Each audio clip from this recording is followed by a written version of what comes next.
Assalomu alaykum. Anglayotganinglar Türmə xatirləri Məhbus ruhlar. Avtori Abduvali Ayub. Mushu mang'ancha chiqib ketaman. Lyudovanda beshimga suyduklik qora xalta kiydirilgandan keyin har qanday qilibmi chila puruqidan qutulolmadim. Kunda beshimdan necha sovuq suvni to'katdim. Bu mening vaqt o'tkazishdagi yaxshi usulim edi. Xitoy mahbuslarining Uyg'urlar puraydi degini men uchun yaxshi bahona bo'ldi. Burun bu gapni anglagan bo'lsam, muallimlikim tutib bir muncha tushuncha bergan bo'lardim. Lyudovan qamoqxonasida bu gapdan yaxshi foydalanib, kunda ustimdan chilaklab suv to'kdim. Beshimga har kuni qancha chilak suv qo'ysammi, kiyimlarimni har kuni yusammu tenimdan, kiyimlarimdan suydik purayotgandek bilinadi. 19 avgust tutilganda bir qitim qirilgancha saqal burutumga tig' tegmagachga ular xiraman o'sib, tamoq yesam putlashqudek bo'lgan edi. Har qitim qo'shiqni og'zimga uzatsam, heliqi kuni nijosat tamchigan burutlarim qo'shiqqa tegib ketayotgandek ko'nglimni ilishtiratdi. 2013-yil 6-oktyabrni unutmayman.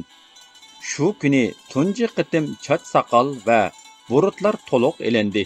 O'zimmi maynachilik singan choch saqallarimdan bezgan bo'lg'achqa, qirqilayotgan choch saqallarga qarab ich-ichimga sig'may ketgan, mahbuslar tamoman yuyinib bo'lg'icha hammasiga dasta suv to'shib bergan edim.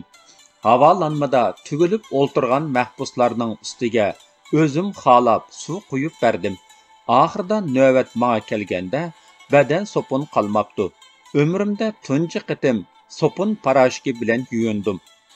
Chila purqi singan choch, saqal va burutlarimdan qolgan tuklarning chilaklab qo'yilayotgan suzuk suvda sirg'ib eqib tushishlariga qarab, ichimga to'shib ketgan dardlarim eqib ketgandek huzurlandim.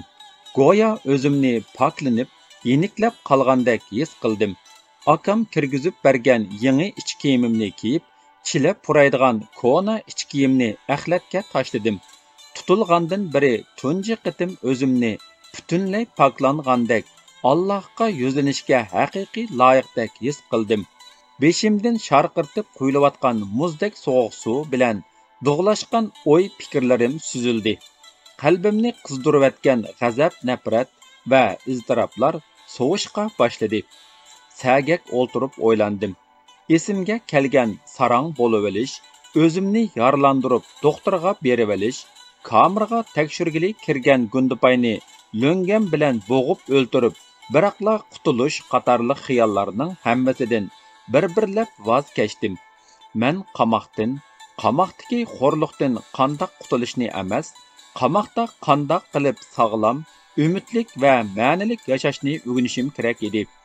Qalbimdagi oilam uchun, meni so'ygan kishilar uchun, o'zim so'yib yuklagan majburiyatni ado qilishim uchun sog' chiqishim kerak edi. Ona tilni qo'g'dashda mendan umid kutgan, men bilan bir safda turgan shu kishilarimizga qarzdor edim. O'zimni men ulga olgan kishilardagi haqni yaqlaydigan fidokor ruhga, adolatga jon tikadigan mardona xislatga yuz kelolmayotgandek his qilatdim.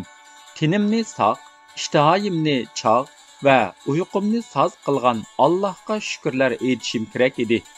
Shu kuni har qanday sharoitda chidamliq bo'lish, qalb qurlarimga kitobimni yozish, o'rganish va chiniqishni to'xtatmaslikni qaror qildim. 6-oktyabrda chiniqishni boshladim.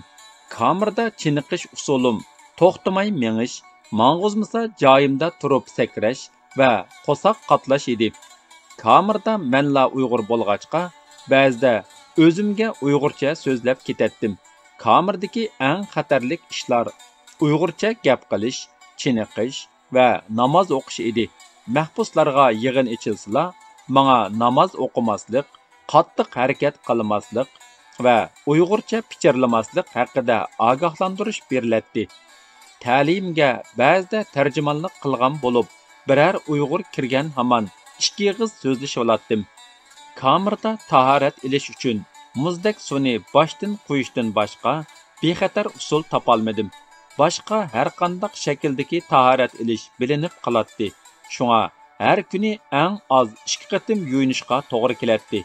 Kim yuyinishimning sababini so'rab qolsa, Uyg'urlar puraydi degan gapni takrorlaydim. Havo sovugan sari badan terlamaganligi uchun har kuni 2 rat yuyinishimning sababini tushuntirib bo'lolmay avara bo'latdim. İbadet uchun poklik va tinchlikdan boshqaga ehtiyojim yo'q edi. Kamerda har kuni 8 soat badashqan qurib o'ltirish mening qalbimga yeziyotgan qizimning Amerikasi, ota-onalik safarida va Uyg'urlik musofamdagi Amerika degan 3 kitobimning xiyolini surish uchun yaxshi fursat edi. Har kuni mashg'ulot boshlanishi bilan o'zimning qisqacha jinoyat tariximni yodlab bo'lgandan keyin kitoblarimdagi mavzularni eslab chiqatdim.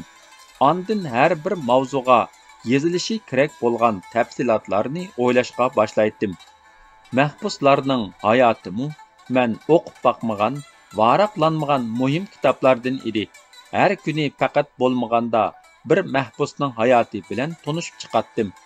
Ularning nima sababdan jinoyat yo'liga kirib qolganligi, maktab, oila va jamiyatning bu jarayonda ularga qanday ta'sir ko'rsatganligini sabrchanlik bilan so'rab anglab, ular bilan xitoycha mulohiza qilatdim.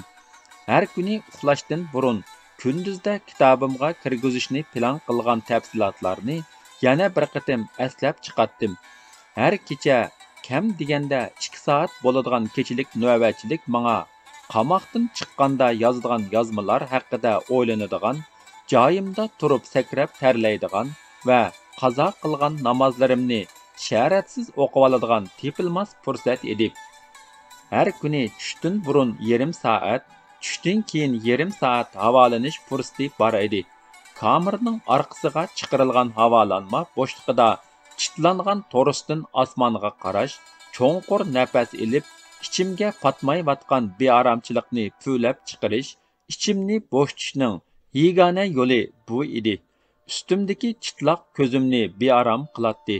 Ba'zida chitloqqa chaplashib o'lib qolgan biror kepinak, hara va ying'nog'ushlarmi ko'zimdan qochmaydi. Ularni ko'rgan kunlarimda yodimga o'limni men qabul qilishni xohlamaydigan bir oqibatni olatdim. Men qistashqimi, qiynoqqimi, qamoqqimi chidaydim. Har qanday qabohatga bardoshlik berishga ko'nibmoq bo'lgan edim.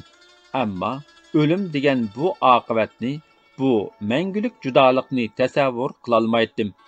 Meni ko'zimga qarab cho'ng qilgan, hayotida xushalliqim uchun barliq xafaliqlarga chidagan, kulkam uchun kechkili bo'ladigan barliq maishatlardan kechgan, faqat meni so'yganligi uchun qo'rsqida 9 oy 9 kun ko'tiribmi, 2 yishimga yetguncha yudibmi, doktor quchoqlab cho'ng qilgan onamning men chiqqcha o'lib ketishiga bardoshlik berolmaydim. Qirishqandek chitloqdan har osmonga qarg'animda o'lik harilar, ying'nog'ushlar va kipinaklar meningla ko'zimga ko'rinadi. Kamerda 20 chamdam, havolanmada 16 chamdam mang'ili bo'ladi. Kichik chog'larimda dadam Qashqardagi hayvonot bog'chisiga pat-pat ilib boradi. Qafasga qamalgan qoplon, bo'ra, qora iyiq qatorliq hayvonlar to'xtamay mang'atdi. Menga to'xtamay mingishlarim shu qafasga mahkum bo'lgan hayvonlarni eslatdi. Usti to'mir bilan irshatgalanib, simlar bilan chitlivitilgan bu yer shu qafasning o'zi edi. Yeydigan, ichadiganim eshikdagi kamardan tashlab berilsa, shu qafasning ichida yeb, yana shu yerga chiqaradigan, kunlab oylab shu qafasdan chiqolmaydigan tursam, hayvondan nima farqim bo'lsin? Men bilan qamalgan tungan heroinkash Ma Xiaoguang bir kuni qiziqib, "Nimancha to'xtamay mingib ketsan? Mingib nima qilay deysan? Mangan qadamlaringni o'ltsa, do'nko'rikka borg'udak yo'l yurib bo'lding" deb so'radi chaqchaq aralash. "Undaqda oz qoptiman.